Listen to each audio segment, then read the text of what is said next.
Hello friends, I am glad to see you again. Today I want to show you how to orchestrate the melody for woodwinds, horns and string sections. Okay, let's listen to original piano score.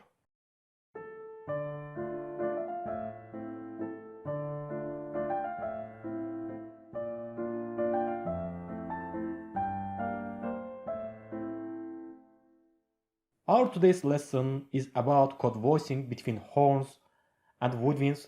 Therefore, I'm giving the melody to first violins, second violins and violas in 3 octaves.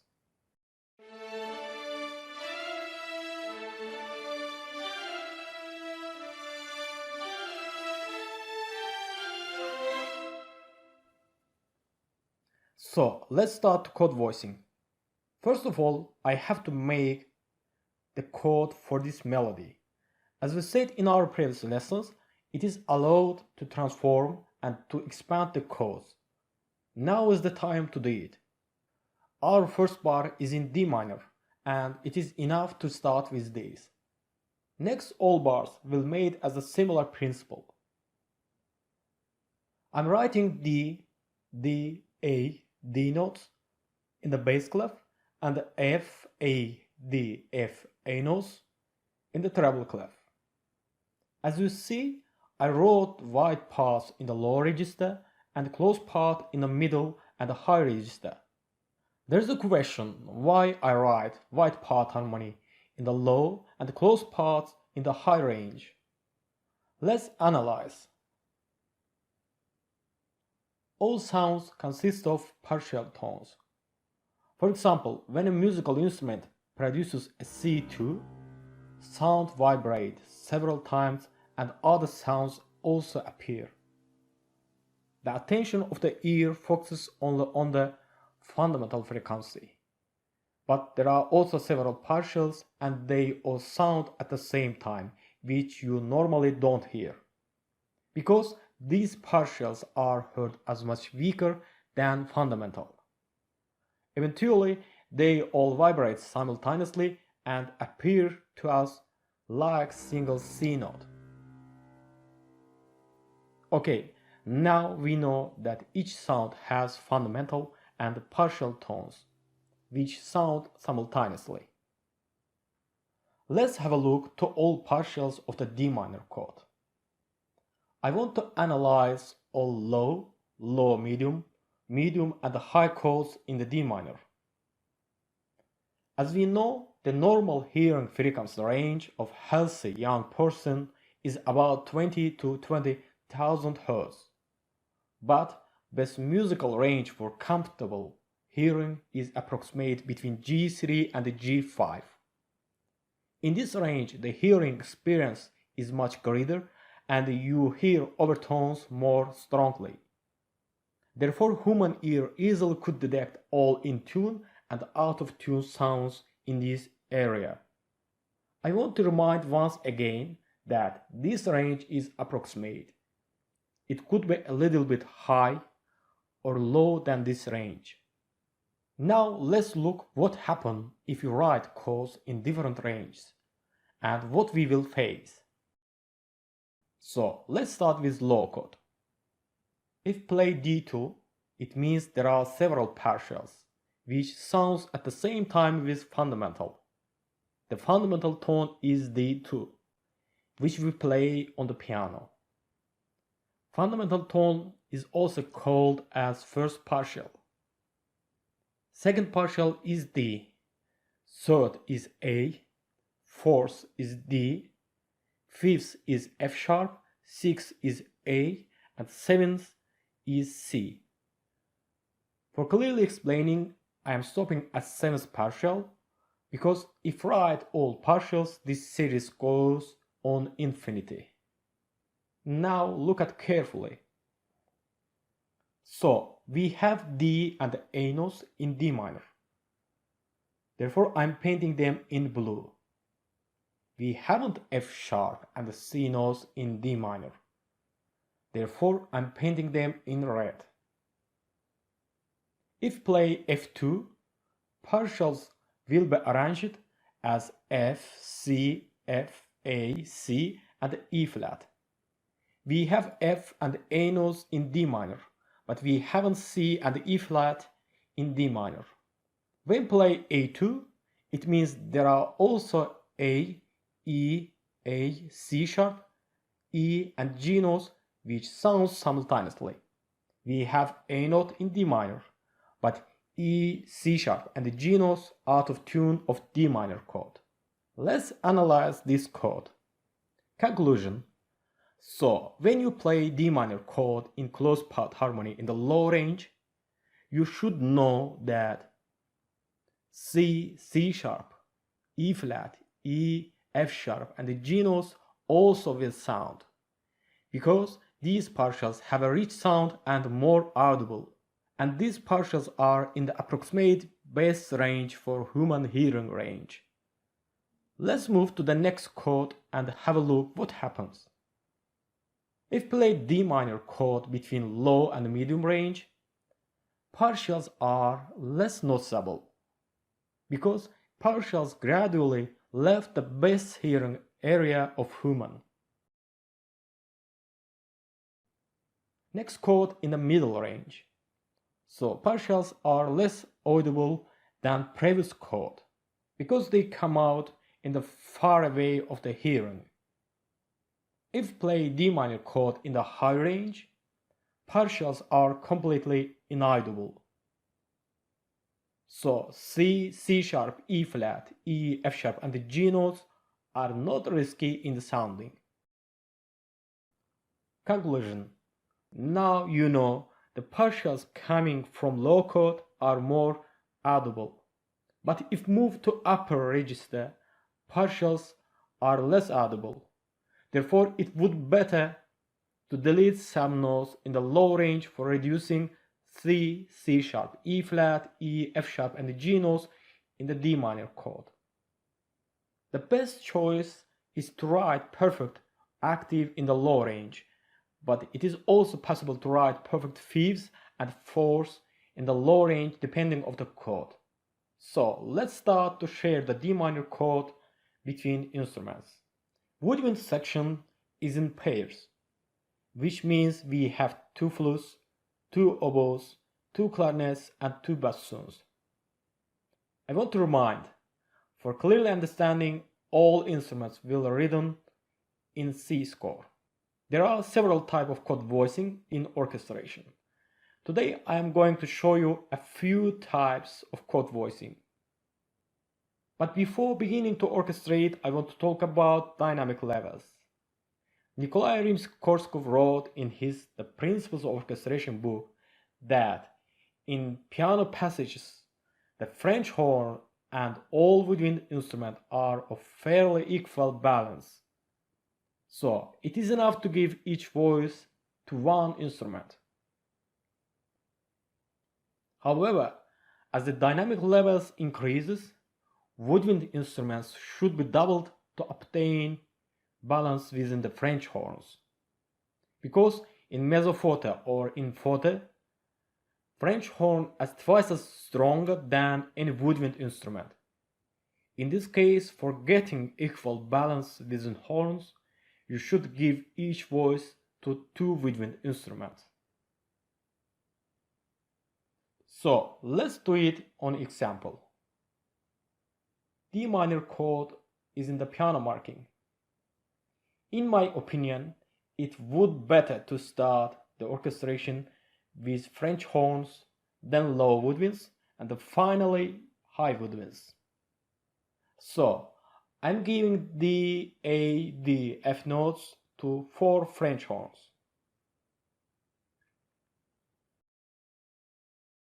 The lower D2 take only first bassoon, because in piano marking horns and woodwinds are equal. We have A, D, F, A notes in the high range. So A and D notes go to clarinets. High F and A notes are in the flutes.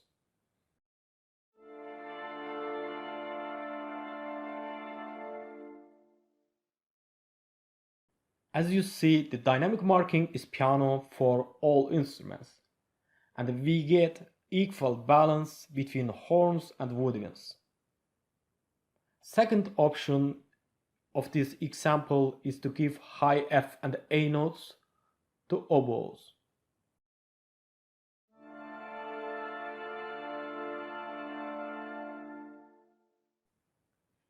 As you see, the same chord has a different sound in various voicing. You could use both types in your score. Let's orchestrate the chord if dynamic marking is mezzo forte.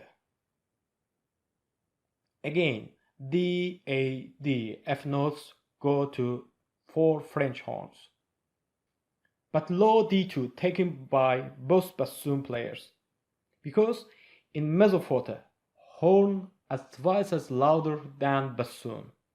In this case, bassoon part should be doubled to obtain balance within the French horns.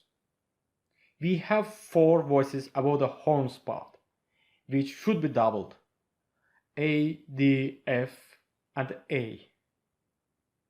It means that we need 8 instruments to double each voice.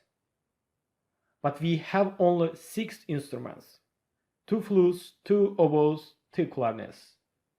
How to orchestrate these? First, don't double the third voice of the chord. In our case, F note is the third voice of the chord. Second, double oboe part.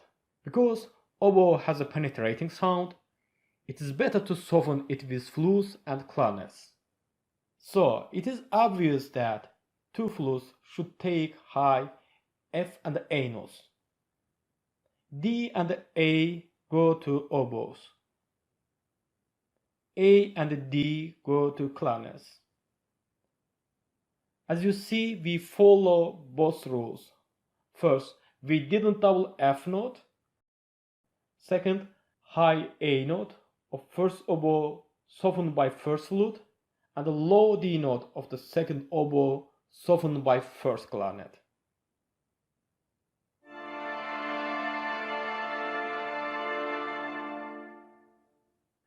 Now we have done the good chord voicing using the opportunity available to us, because we have less woodwind instruments. If woodwinds in 3, you could double each voice and get the best balance within horns and woodwinds.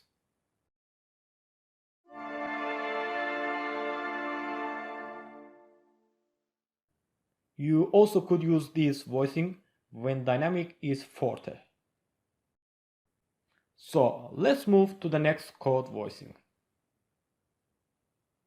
These ones French horns will play A, D, F, A notes. We have D2 and D3 below the horn parts. As we said, when dynamic marking is piano, one horn is equal to one woodwind instrument. So first bassoon take D3 and second bassoon take D2. There are D, F, A notes above the horn parts. First clarinet take D4. Second flute take F4 and the first flute take A4.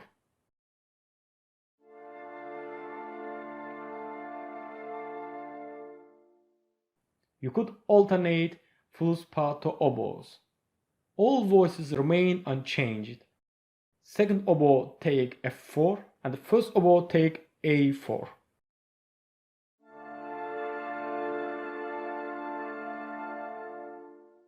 Let's orchestrate same chord when dynamic marking is mezzo forte.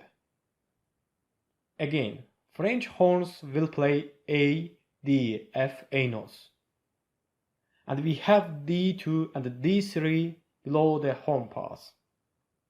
So first bassoon take D3 and second bassoon take D2. But bassoon parts are weaker than horn parts. As you see, we haven't added woodwind instrument to double D2 and D3 notes. In this case, you should use cellos and contrabasses for getting equal balance. So, cellos take D3 and contrabasses take D2. Now the bass line is reinforced. There are 3 voices above the horn pass, D, F, A. And we have 6 woodwinds. Clarinets and flutes have a soft sounding, but oboes have a penetrating sounding. As I said, it would be better to soften oboe sound using flutes and clarinets. So, 2 flutes take F and A note. Clarinets take D and F. Oboes take D and A.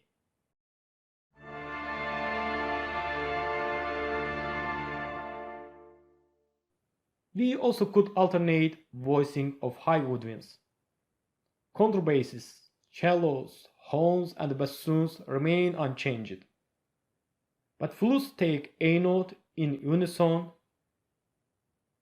Oboes and clarinets take the same D and F. Both types of voicing are useful. Difference is only in sounding.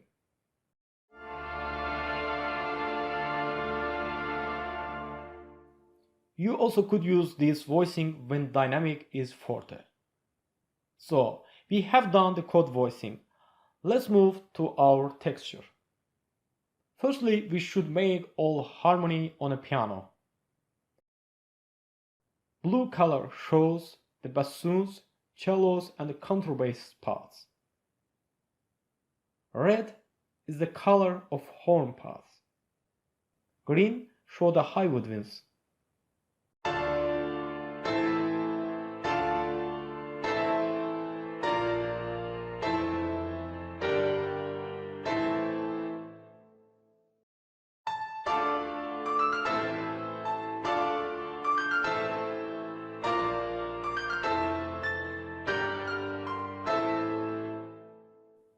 Let's start chord voicing. As I talked in our previous lessons, French horn should be ridden perfect fifths higher than sounding. First and third player take high voices of the chord. Second and fourth player take low voices. The dynamic marking is mezzo forte. Both bassoons take D3. I'm writing A2 and the dynamic marking is mezzo forte. Cellos take D3 and contrabasses take D2.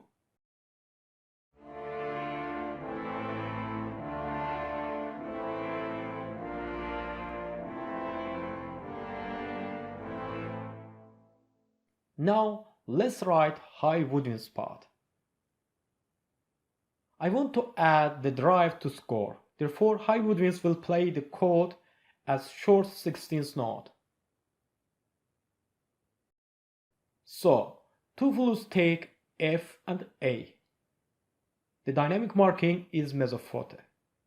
Oboe has a penetrating sound and it is very useful to get more audible sounding over the horns. This character of oboe will help the chord to be heard more clearly. I'm giving A note to first oboe and reinforcing the flute part. Now, the high voice of the chord more powerful and audible. Second oboe takes D4. The dynamic marking is mezzo forte. Second clarinet takes A and first clarinet takes D note. The dynamic marking is mezzo forte.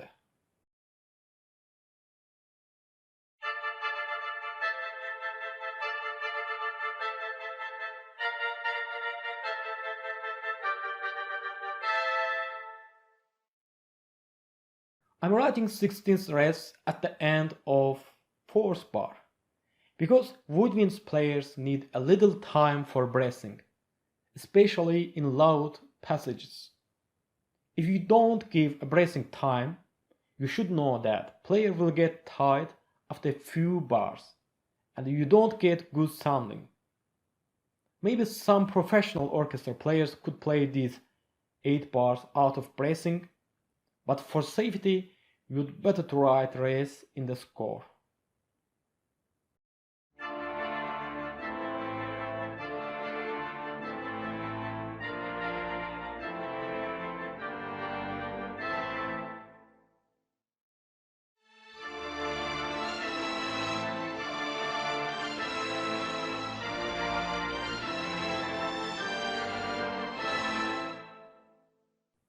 So our semi-orchestral texture is completed. Thank you for watching. See you soon.